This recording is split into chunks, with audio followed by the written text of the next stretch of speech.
I've talked about this watch a lot. This is the Reef Tiger. It's a perpetual calendar.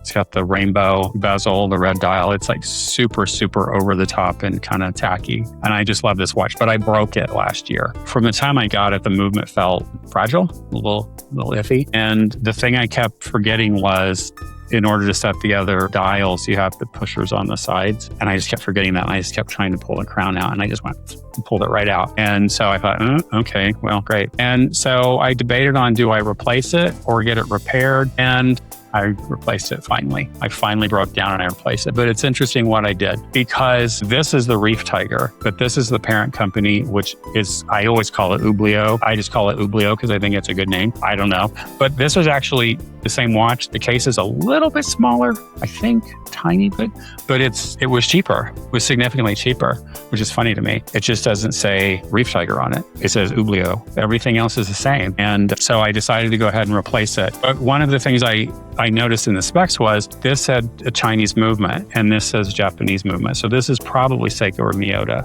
And that made me feel a little better. And now that I've got it, yeah, it is a solid movement. I can feel it. You can feel it in the setting. So, but it got me to thinking about this though, because it's like, I think it applies to just watch collecting in general. Just having worn this is the value for money. I really like crystal bezel watches. I think they're fun. And I like rainbow bezels. I think they're fun too. So I, as a graphic designer, I live inside the color wheel. I spend a lot of time in color, dealing with color, putting colors together. It's just part of the life of a designer. And so I like color, and I've got a lot of color. I wear color. My house has got a lot of color in it. And so it's one of the reasons why I really like this. Now, the red Sunray dial, that was a new one for me, because I'm not a red guy, but this combination of the whole thing with the rainbow and the red and everything kind of works for me. Plus it's rose gold, so I love rose gold.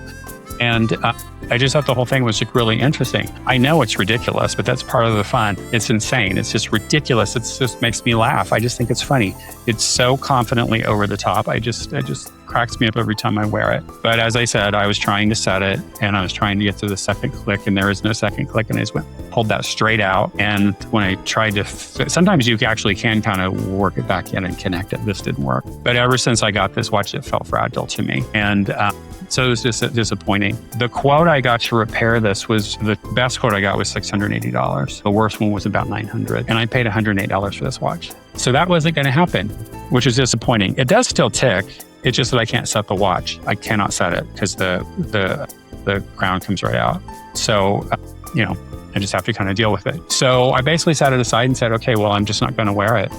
I left it in the wash box though, because I do like it, but I didn't want to get rid of it. But I thought, I'm just not going to wear it. But I decided about a month ago, I was kind of missing wearing it. I enjoy wearing it. There are days when I just want to put it on because it's just funny to me.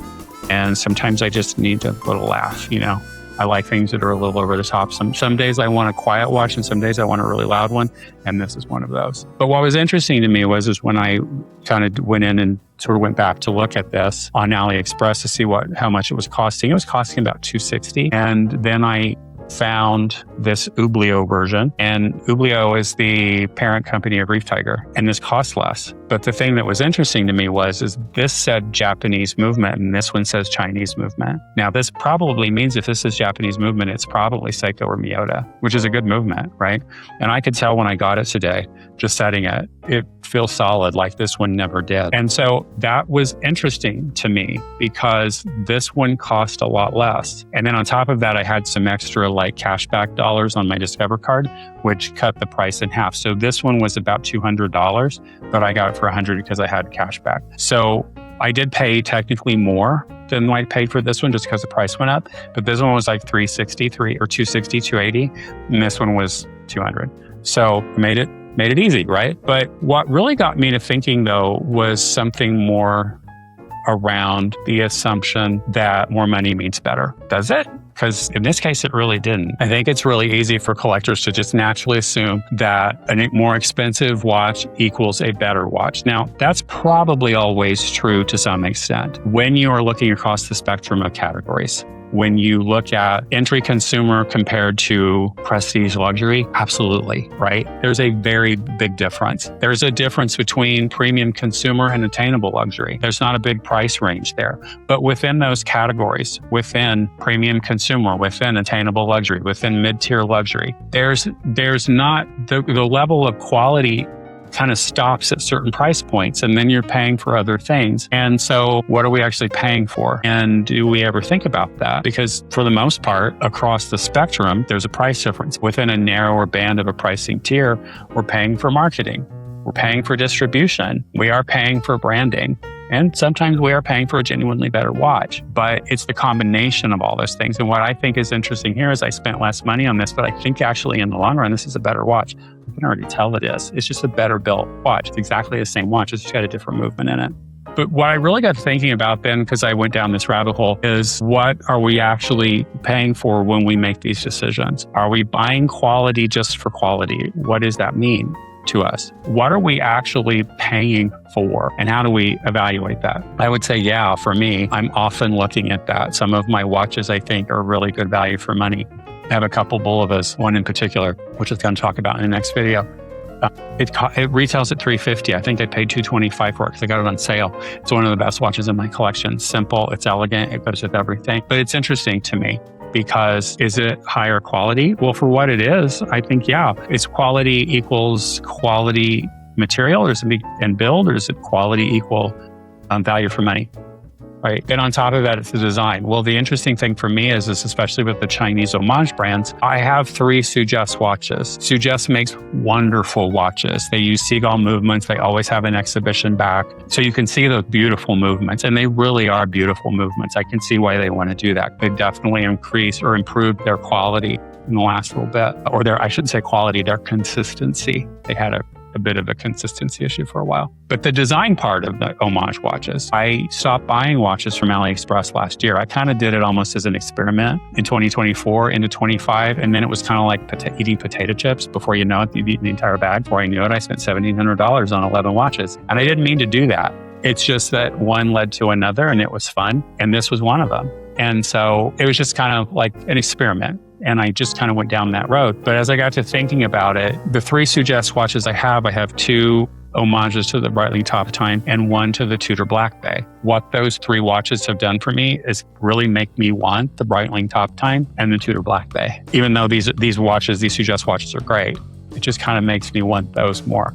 I can't really even begin to explain why. Authenticity, maybe. Integrity, personal integrity. I think that might have something to do with it. And the thing with Sugess watches is that they so clearly homage the design of these watches to the point where it's really hard. You have to put them kind of almost side by side, or you at least have to look at a photograph of this horse watch in order to see the differences. The Tudor Black Bay has, I believe, a date window at the 6 o'clock position. And on the Sugess, it has a power reserve gauge. This is manual wine. That's a difference, right? The 2 Breitlings, they're kind of harder to tell. You kind of have to look.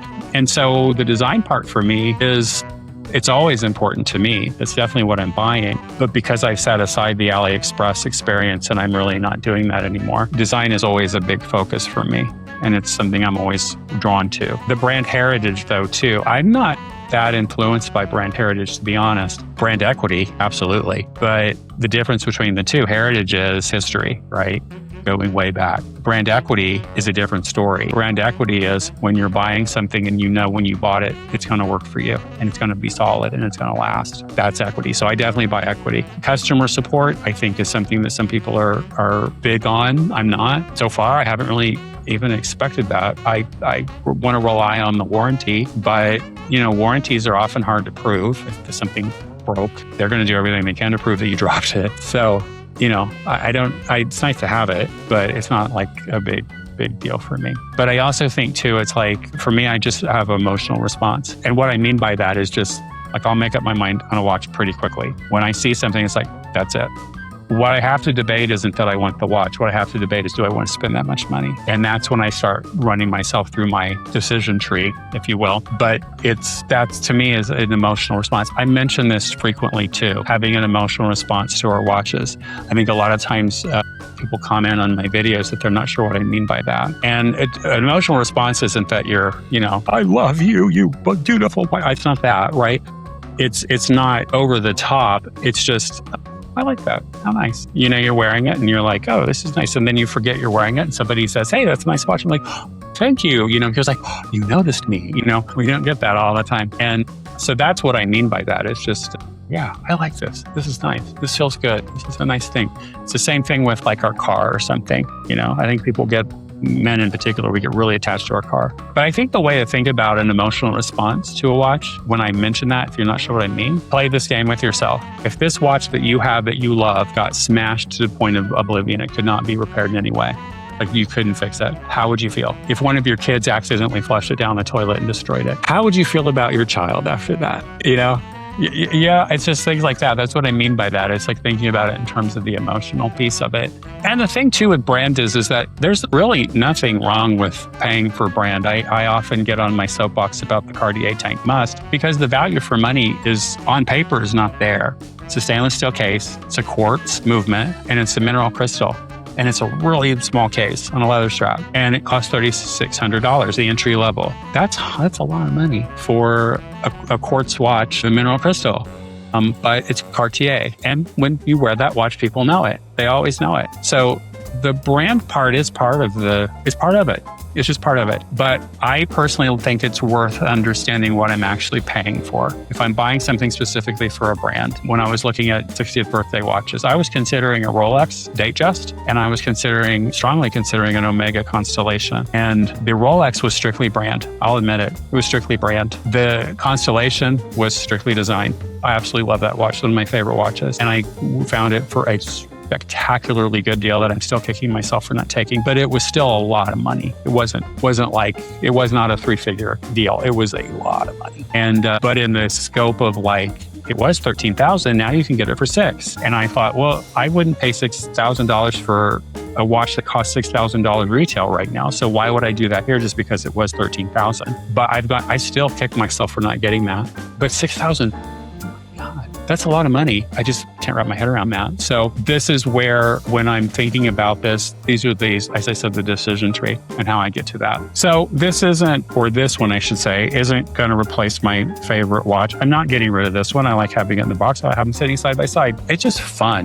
But today it reminded me that value isn't always tied to the price. And I just thought that's an interesting kind of take. That sometimes a lot of people in the comments are coming to me and saying, I appreciate that you're not saying you need to buy a $50,000 watch. I would never say that. It's just not how I collect. And I do think that there's so many price points available in watch collecting that there's room for everybody. That's my thing. If you found this video helpful, hit like, subscribe, throw some hype points if you got them. And comment below, have you ever bought a watch that turned out to be better than you expected it based on the price? I'd love to hear those stories. And until next time, stay complicated, and I'll see you in the Watchmosphere. Have a good day.